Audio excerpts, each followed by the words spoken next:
The internet looked much different in the early fall of 2001. The majority of Americans did not have broadband internet.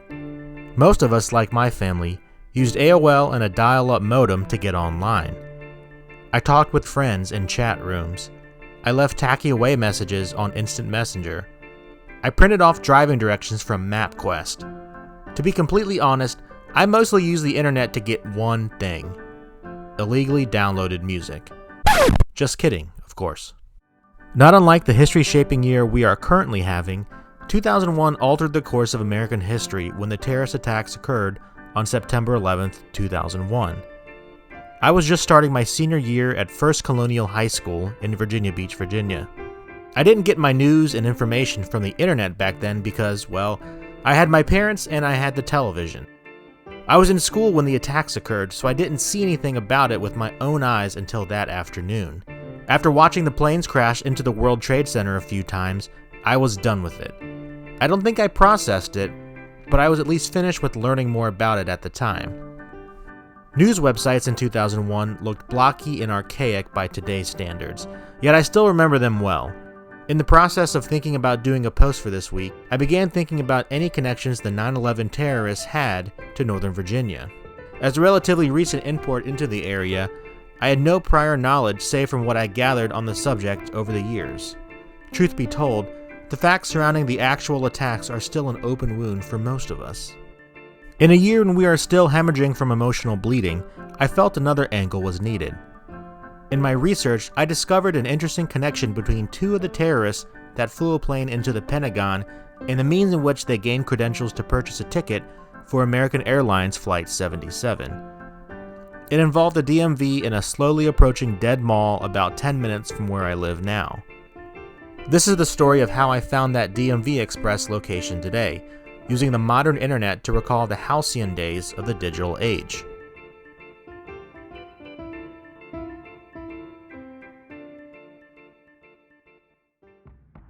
Let me tell you a quick story. On August 1st, 2001, Saudi Arabian nationals Hani Hanjour and Khalid Al-Madar traveled to Falls Church, Virginia to a 7-Eleven off Leesburg Pike to obtain fraudulent documentation. One of the employees there, Luis Martinez Flores, was willing to openly expose a very broad loophole in the process for obtaining Virginia identification for a price of $100. The three men proceeded to the DMV Express in the lower level of Springfield Mall. Hanjour and Al-Madar used a false address provided by Flores, 5913 Leesburg Pike, just a short drive from the 7-Eleven where Flores worked. The address, once verified and falsely signed by Flores as truth, provided the necessary criteria for Hanjour and Al-Madar to claim themselves as legal residents in the Commonwealth of Virginia. They received their identity cards that day. IDs in hand, both were able to purchase tickets on American Airlines Flight 77, which departed from Dulles International Airport for Los Angeles, California at 8:10 a.m. on September 11th, 2001. These two men, along with three other Saudi Arabian nationals, hijacked the flight, crashing it into the western side of the Pentagon an hour and 20 minutes later at 9:37 a.m.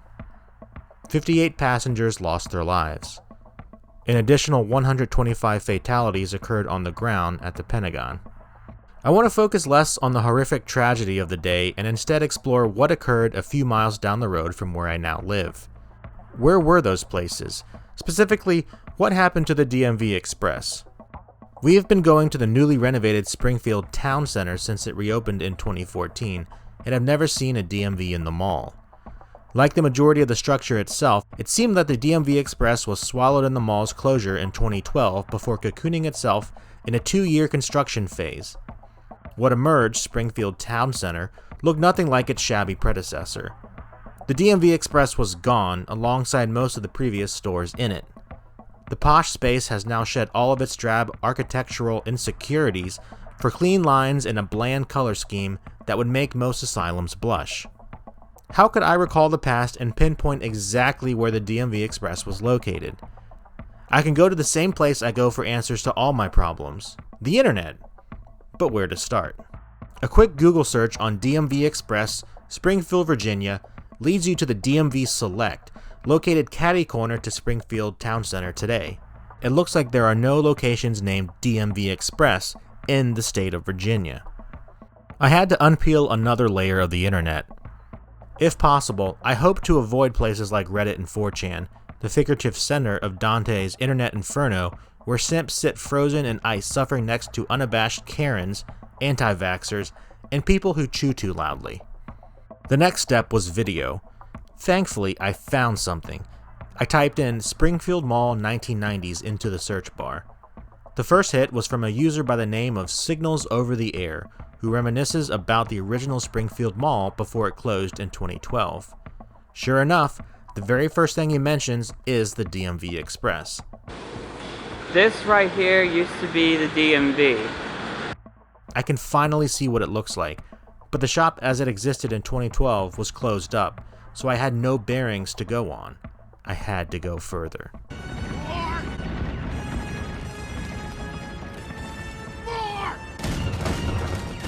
My next step was to look at a website I've used before for looking up businesses, dobsearch.com. Upon searching, I was able to find the business inside the mall, but the address it gave was not specific to any shop. The telephone number was old and dead, another dead end. Through the number, however, I was able to find an old PDF document from the DMV that listed several customer service centers around the country. It had a slightly different address from the one in Springfield. 6691A Springfield Mall, Springfield, Virginia 22150. Unfortunately, when you type that address into Google, it takes you to a Taco Bamba taqueria down the road. As delicious as those tacos are, it did not quench my curious appetite for answers. Then it hit me. If I wanted to find the old internet, I had to go to the one place that stores it for safekeeping, the Internet Archive. The problem was I couldn't use a search term like today. I had to have an exact website in mind. What would it be?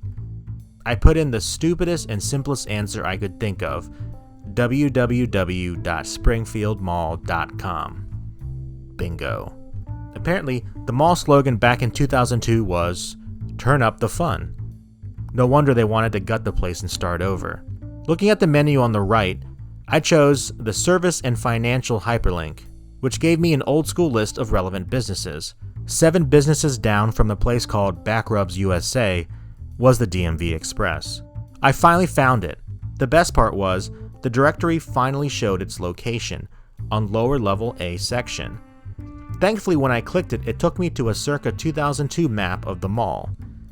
Looking at the map, I was able to decipher exactly where it was, and what happened to the location of arguably one of the most famous DMV locations in American history. The former DMV Express was located just outside the lower level of the Target store underneath the escalators. Today, the location is currently a beauty spa and salon called Eyebrow Designer 21. In the few times I would peek out to get footage for this video after making a Target run, the place always seemed busy. It looks like a nice establishment, good Yelp reviews. I wonder if they know what happened there nearly 20 years ago. I am thankful that modern technology allowed me to reach back 2 decades into the past to find exactly what I was looking for. In a year when everything is crushing us down, rehashing the sordid details of 9/11 seemed a little bit too much for me. Using the internet for an offbeat scavenger hunt, however, is another story.